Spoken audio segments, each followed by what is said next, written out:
Propam bakal periksa polisi yang terlibat bentrokan dengan warga di Tamilow. Propam Polda turun tangan memeriksa sejumlah anggota yang diduga terlibat aksi bentrokan dengan warga di Desa Tamilow, Kabupaten Maluku Tengah, Selasa 7 Desember 2021 pagi.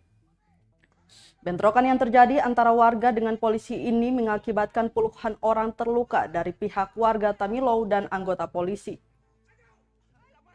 Kabid Humas Polda Maluku, Emrum Ohirat, mengaku atas insiden tersebut sejumlah tokoh masyarakat negeri Tamilow sudah menemui Wakapolda Maluku, Brigjen Pol Yan De Vretes.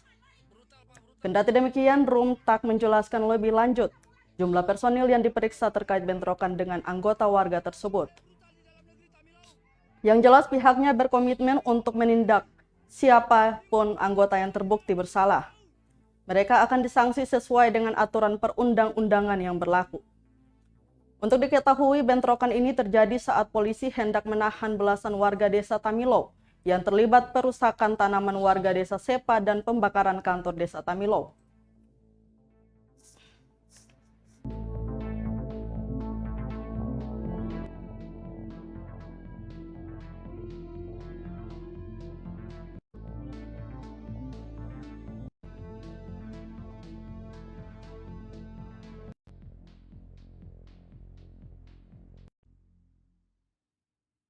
Tadi juga Bapak Wakapolda sudah memerintahkan tim dari Propam Polda Maluku untuk langsung ke TKP dan tadi pagi sudah berangkat untuk melakukan pemeriksaan.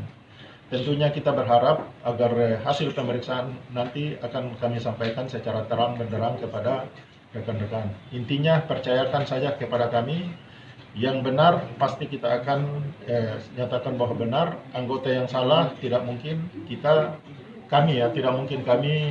Tadi ada tokoh masyarakat yang datang ke kami, diterima langsung oleh Bapak Wakapolda juga. Intinya adalah kita biarkan Propam melakukan penyelidikan, hasilnya akan kita sampaikan kepada rekan-rekan.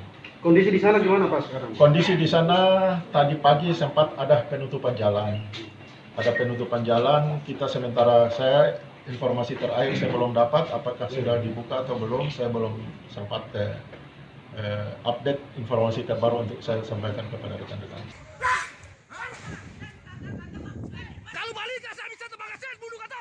Terima kasih sudah nonton. Jangan lupa like, subscribe, dan share ya.